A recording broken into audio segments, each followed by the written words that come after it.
Aujourd'hui, nous allons aborder une question qui intrigue beaucoup de croyants et de curieux. Pourquoi le Coran semble offrir une description très détaillée du paradis, alors que la Bible, elle, reste beaucoup plus discrète, voire presque silencieuse sur ce sujet? D'un côté, nous avons un texte sacré qui parle de jardins verdoyants, de rivières de vin et de miel, de jeunes femmes aux grands yeux, les fameuses houris, de coussins, de fruits en abondance. De l'autre, un message beaucoup plus spirituel, où Jésus parle de devenir comme des anges, sans vraiment décrire en profondeur ce qu'est le paradis. Est-ce simplement une différence de style ou une différence de fond? Plongeons ensemble dans ce sujet fascinant. Dans le Coran, la description du paradis est concrète, sensorielle, pleine de vie. On le découvre sous le nom de Jannah, ce qui signifie jardin. C'est une image forte pour les peuples du désert, car le jardin, c'est la fraîcheur, l'abondance, la sécurité. Le Coran regorge de passages qui détaillent ce paradis promis aux croyants. Dans la sourate 47, verset 15, Dieu dit « Voici la description du paradis qui a été promis aux pieux. Il y aura là des ruisseaux d'une eau jamais malodorante, des ruisseaux de lait au goût inaltérable, des ruisseaux de vin délicieux à boire et des ruisseaux de miel purifié. » Ce verset seul évoque 4 types de ruisseaux, chacun représentant un plaisir fondamental: la soif, la douceur, la joie et la pureté. Mais ce n'est pas tout. Le verset continue. Il y a là pour eux des fruits de toutes sortes, ainsi qu'un pardon de la part de leur Seigneur. C'est donc un lieu où les besoins physiques sont comblés, mais aussi les besoins spirituels. Dans la sourate 55, versets 5, 6, 58, le Coran ajoute « Là, il y aura des houris, chastes, demeurant dans leurs tentes. Ni homme ni djinn ne les a touchées auparavant. Elles sont comme le rubis et le corail. » Ces houris, souvent traduites comme des vierges célestes, sont décrites comme belles, pures, réservées aux habitants du paradis. On peut y voir une récompense sensuelle, mais aussi une métaphore de la paix, de la beauté absolue. Dans la sourate 76, versets 13 à 14, on lit encore « Ils seront accoudés sur des divans. Ils n'y verront ni soleil, ni froid glacial. Les ombres les couvriront de près, et les fruits du jardin seront à leur portée. Cela crée une ambiance de repos parfait, sans souffrance, sans souci.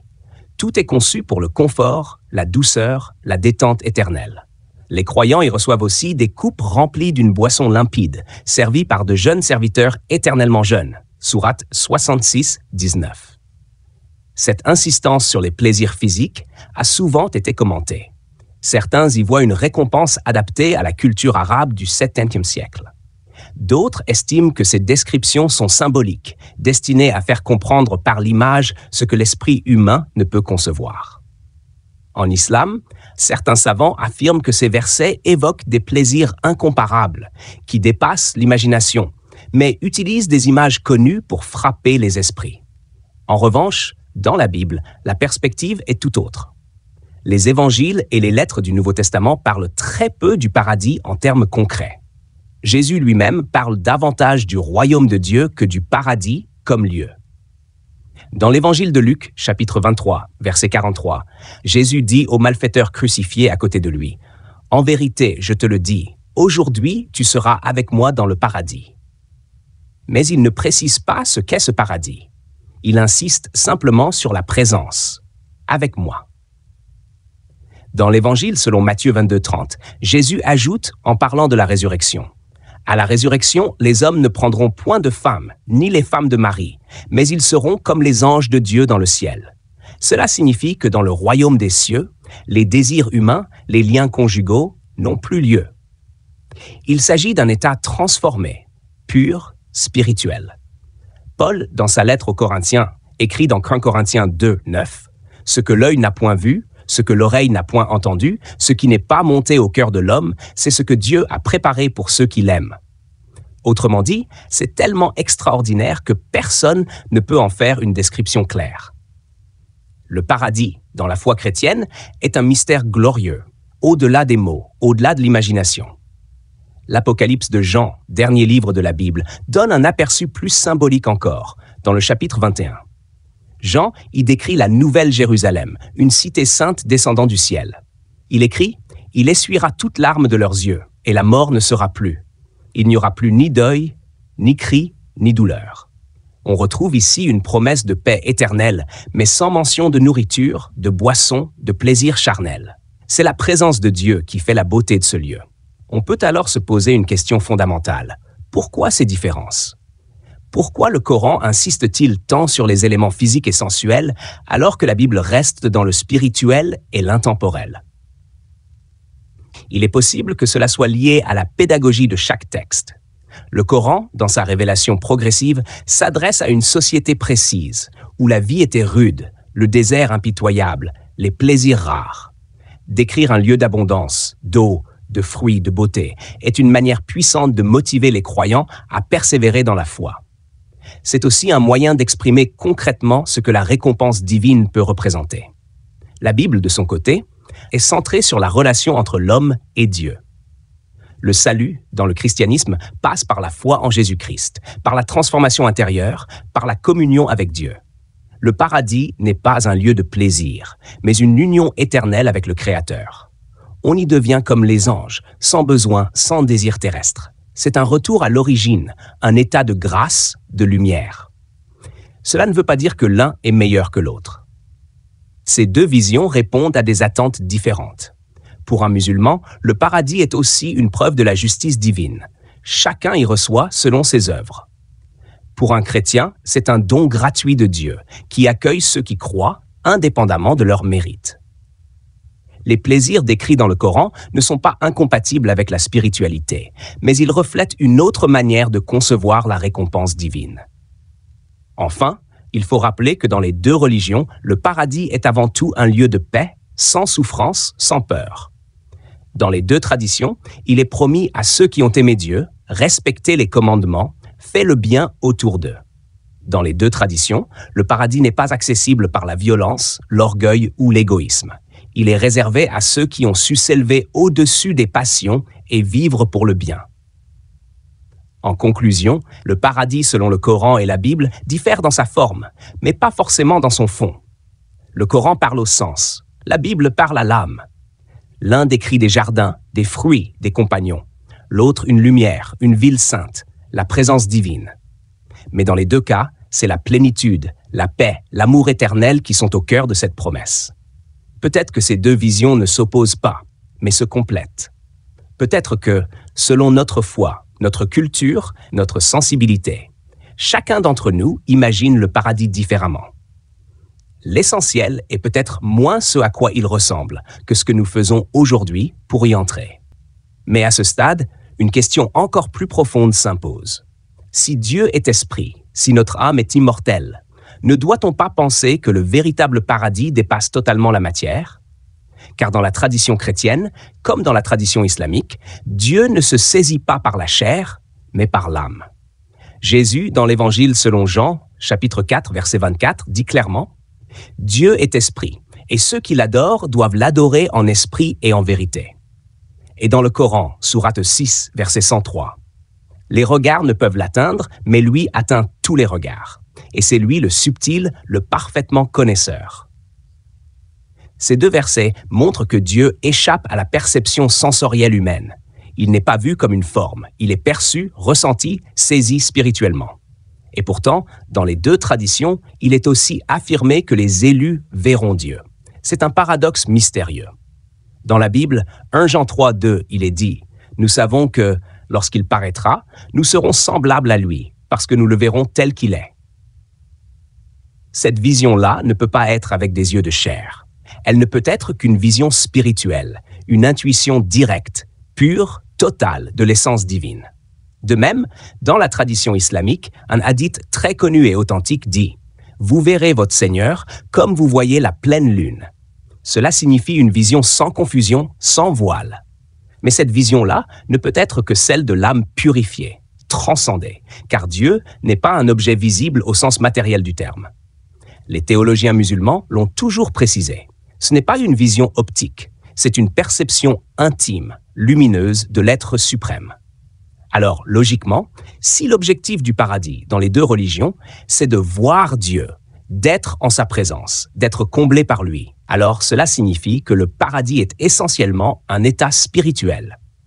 Et les plaisirs matériels décrits dans le Coran ne sont peut-être que des symboles, des moyens de compréhension pour notre intellect limité. Car comment décrire l'indescriptible? Comment parler de la lumière éternelle à des êtres faits de chair? On leur parle alors de fruits, de jardins, de fontaines, de compagnons magnifiques. Mais tout cela pourrait n'être qu'une traduction terrestre de réalité céleste. Dans la mystique musulmane, notamment chez les soufis, beaucoup insistent sur cette idée. Rumi disait « Le paradis n'est pas un lieu où l'on mange des raisins, mais un état où l'âme est rassasiée de la lumière de Dieu. » Et d'ailleurs, dans le Coran, au-delà des descriptions sensorielles, il y a aussi des versets très profonds qui révèlent une dimension spirituelle ultime. Sourate 9, verset 72. « Et la plus grande récompense, c'est l'agrément d'Allah. » Voilà l'énorme succès. Ici, on dépasse complètement les rivières, les houris, les coussins. Le vrai paradis, c'est d'être aimé de Dieu. Et c'est pareil dans l'Apocalypse 21, 3. « Voici le tabernacle de Dieu avec les hommes. Il habitera avec eux, ils seront son peuple, et Dieu lui-même sera avec eux. » C'est la communion directe, parfaite. Ainsi, on peut dire que dans les deux religions, il y a une pédagogie à deux niveaux.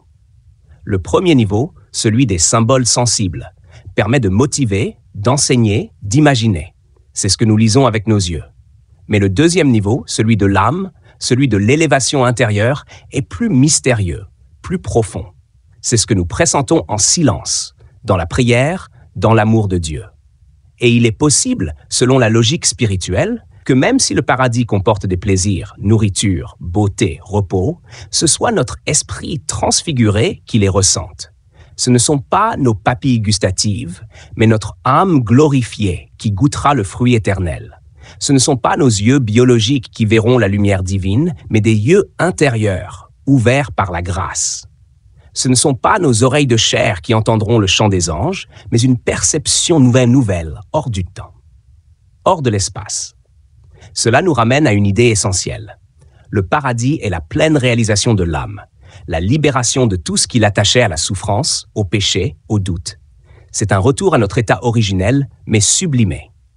Comme une étincelle qui rejoint le feu pur. Et plus encore, un état d'amour parfait, où il n'y a plus de manque, plus de peur, plus de séparation. Saint Augustin disait « Nos cœurs sont sans repos tant qu'ils ne reposent en toi ». Et dans le Coran, sourate 13, 28, c'est par l'invocation de Dieu que les cœurs se tranquillisent. Ce qui est extraordinaire, c'est que les deux traditions semblent converger ici.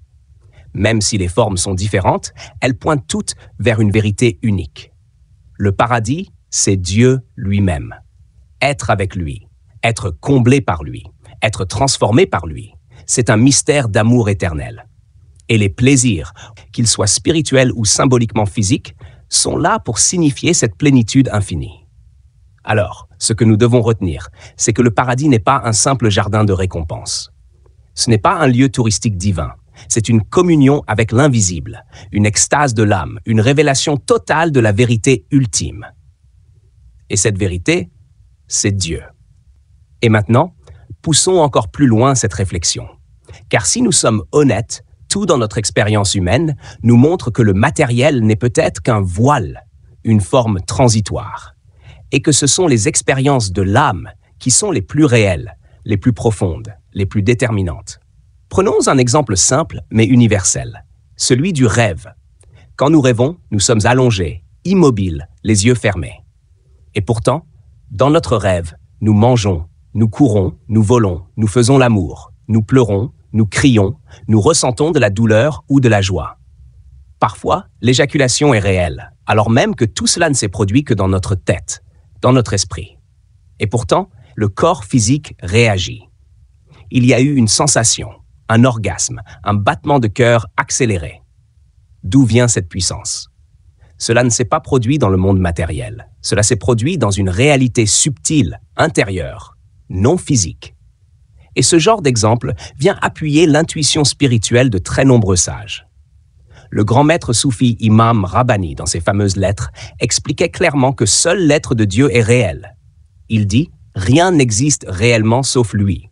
Le reste n'est que manifestation, illusion, reflet. Même le paradis et l'enfer, dans leur forme perçue, ne sont que des moyens de compréhension pour notre conscience limitée. » Ce que Rabbani veut dire ici, c'est que la seule réalité absolue, c'est Dieu. et que tout ce que nous appelons réel dans ce monde ou dans l'au-delà n'est que projection, création dépendante, forme symbolique de ce qui est invisible et infini. Et aujourd'hui, ce que disaient les maîtres spirituels il y a des siècles est en train d'être confirmé par la science moderne. En physique quantique, les scientifiques ont découvert que la matière n'est pas solide, que tout est fait d'atomes, mais que les atomes eux-mêmes sont presque entièrement vides. Ce que nous appelons matière est en réalité énergie condensée, vibration, probabilité d'existence. Il n'y a rien de solide, rien de stable. Même le mur le plus dur, et certains physiciens vont encore plus loin. Ils affirment que la réalité objective n'existe pas tant qu'elle n'est pas observée. C'est l'observateur qui détermine l'état des choses. En d'autres termes, la réalité est créée par la conscience. N'est-ce pas exactement ce que disent les mystiques depuis des siècles? Que ce monde est maya chez les hindous, illusion chez les soufis, vanité chez les chrétiens. Dans la Bible, l'Ecclésiaste ne cesse de répéter « Vanité des vanités, tout est vanité ». Et dans le Coran, sourate 57, verset 20, Dieu dit « Sachez que la vie d'ici-bas n'est que jeu, amusement, vaine parure, rivalité entre vous et course à l'accroissement des richesses et des enfants. La vie d'ici-bas n'est qu'une jouissance trompeuse. Alors si ce monde matériel est déjà illusoire, comment pourrions-nous croire que le paradis ou l'enfer, dans l'au-delà, soit fait d'un béton, d'un bois, d'une viande, d'un tissu plus solide? Non, ils sont réels dans un autre sens, dans une autre dimension, dans un état supérieur de conscience. Ils seront perçus spirituellement, intérieurement, avec une intensité bien plus forte que tout ce que nous avons connu ici-bas. Car comme tu l'as dit, ce ne sont pas les yeux de chair qui verront Dieu, mais les yeux de l'esprit. Et de même, ce ne sont pas nos papilles de chair qui goûteront les fruits du paradis, mais les papilles de l'âme, éveillées, subtiles, lumineuses. Ce n'est donc pas que le paradis ou l'enfer ne sont pas réels. Au contraire, ils le sont plus que tout. Mais leur réalité est d'un autre ordre, plus élevée, plus vaste, plus intense. Et c'est pour cela que toutes les métaphores utilisées dans les livres, les houris, les rivières de miel, les palais, les chants, les festins, ne sont que langage imagé, pédagogique, pour nous faire comprendre l'indescriptible. Et c'est pour cela que Dieu parle à l'être humain dans son propre langage, avec ses propres catégories, pour élever son âme vers des vérités qu'aucun mot ne peut capturer. En somme, à la lumière des rêves, de la mystique et même de la science contemporaine, nous pouvons affirmer que le paradis et l'enfer sont des expériences réelles, mais immatérielles. Ils sont vécus par l'âme éveillée, libérée du corps de chair, dans une conscience pure. Le paradis est donc plus spirituel que physique, et ses joies sont plus profondes que les plaisirs sensibles. Et pourtant, ces plaisirs sont si intenses qu'ils peuvent être décrits comme plus réels que la réalité physique elle-même. Voilà le paradoxe. Le spirituel dépasse le physique en puissance, en intensité, en vérité. Le Coran mentionne pourtant que les liens de parenté, tels que nous les connaissons ici-bas, ne subsisteront pas dans l'au-delà. Cela marque déjà une rupture fondamentale entre notre vie terrestre et la vie éternelle promise. Ce n'est pas une simple continuation de notre quotidien, mais une transformation totale de notre existence. Dieu nous montre à travers plusieurs versets que, lors de la résurrection, les attaches humaines ne serviront plus de repère. Dans la sourate Al-Mu'minun, il est dit avec clarté « Puis quand on soufflera dans la trompe, il n'y aura plus de parenté entre eux ce jour-là, et ils ne se poseront pas de questions. » Cela veut dire que les repères terrestres, notre nom, notre lignée, notre famille, perdront leur fonction, car chacun sera jugé individuellement devant Dieu. Un autre verset très puissant vient renforcer cette vision. Le jour où l'homme fuira son frère, sa mère, son père, sa compagne et ses enfants. Sourate Abasa 80, 36. Ce jour-là, la seule préoccupation sera notre sort spirituel. La peur du jugement, l'éveil de la conscience, la vérité absolue dévoilée. Tout cela effacera les attachements humains. Il ne restera que l'âme face à son Créateur. Le message biblique va dans le même sens. Jésus, en réponse aux Sadducéens qui lui posaient une question sur le mariage après la résurrection, affirme dans Matthieu 22, 30 « Car, à la résurrection, les hommes ne prendront point de femmes, ni les femmes de Marie, mais ils seront comme les anges de Dieu dans le ciel. Cette parole est fondamentale. Elle signifie que dans le royaume céleste, la nature humaine sera transcendée. Nous n'aurons plus les fonctions biologiques ni les besoins sociaux liés au mariage ou à la filiation. Nous serons comme les anges des êtres spirituels élevés à une autre réalité. Le Coran lui-même évoque cette transformation spirituelle de l'être humain au paradis. Il est dit que les habitants du paradis ne seront pas simplement eux-mêmes, mais qu'ils seront purifiés, débarrassés des rancunes, des passions et des limites de la chair. Dans la sourate Al-Hijr, 47, on lit « Nous aurons enlevé de leur poitrine toute rancune, et ils seront frères face à face sur des lits. » Cela signifie qu'ils vivront dans une harmonie parfaite, libérés de tout ce qui corrompt l'âme humaine dans ce monde matériel. Si l'on pousse plus loin la réflexion, on se rend compte qu'il serait insensé d'imaginer l'éternité comme une répétition infinie des activités humaines actuelles. Vivre dans une maison, avec une famille, avec des enfants, manger, dormir, se marier. Tout cela est propre à notre vie charnelle. Mais l'éternité est spirituelle. Ce serait réducteur et même illogique de croire que nous passerons l'éternité à revivre les plaisirs terrestres tels quels. D'ailleurs, un verset du Coran va plus loin dans cette logique. Les amis, ce jour-là, seront ennemis les uns des autres, sauf les pieux. Sourate Az-Zukhruf, 47. Cela montre que les liens sociaux, même les plus intimes, ne sont pas éternels.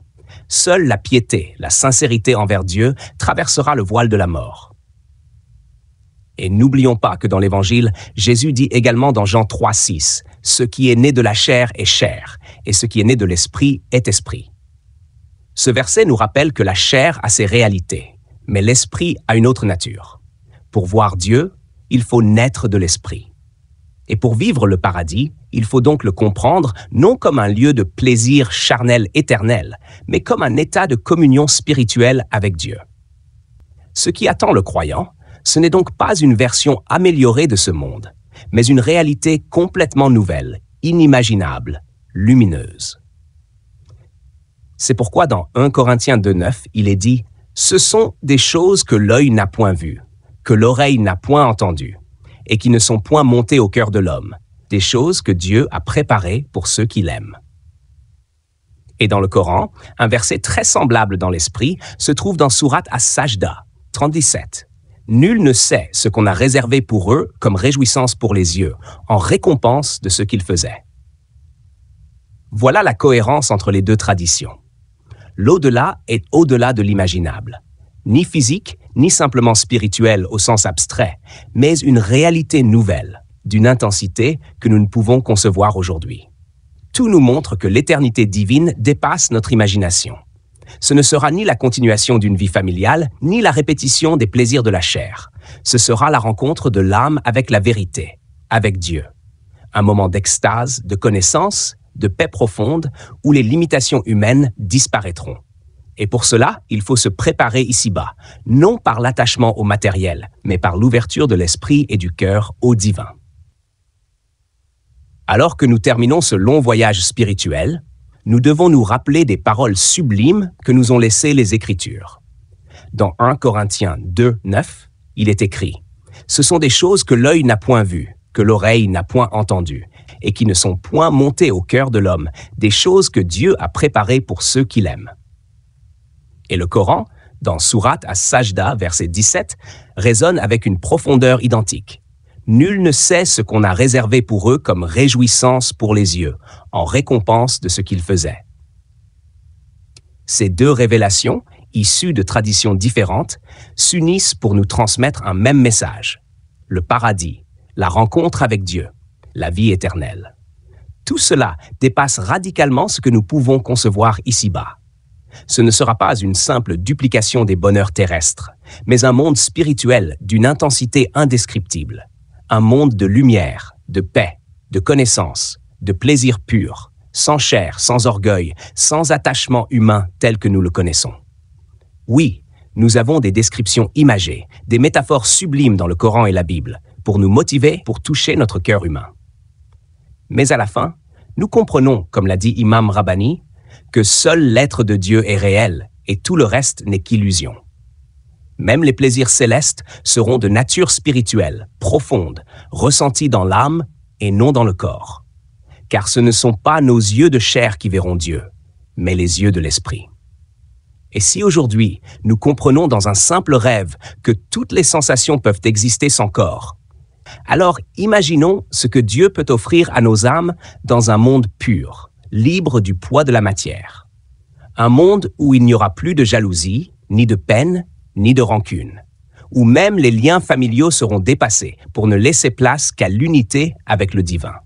Comme le dit encore le Coran dans Sourate Abasa, le jour où l'homme fuira son frère, sa mère, son père, sa compagne et ses enfants. Ce ne sera pas une fuite par égoïsme. Ce sera simplement que cette réalité-là aura disparu. Nous aurons dépassé le monde des formes pour entrer dans le monde de l'essence, là où seul compte ce que nous avons semé ici-bas. Là où l'amour, la piété, la vérité et la lumière seront les seules monnaies valables. Alors oui, nous devons repenser le paradis. Non comme un rêve matériel, mais comme une plongée dans la beauté éternelle, dans l'invisible devenu réel, dans le divin devenu présence. Si ce message t'a touché, si tu veux continuer à explorer avec nous les mystères profonds de la foi, de la spiritualité, du lien entre les textes sacrés, abonne-toi dès maintenant à cette chaîne. Active la cloche pour ne rien rater, car d'autres sujets encore plus profonds arrivent très bientôt. Ici, nous ne cherchons pas à opposer les religions. Nous cherchons à les faire dialoguer, à unir plutôt qu'à diviser, à s'élever ensemble vers cette lumière que nous appelons tous avec des mots différents, mais avec le même cœur. Merci d'avoir été là jusqu'au bout de ce voyage. Que la paix, la lumière et la vérité vous accompagnent. À très bientôt.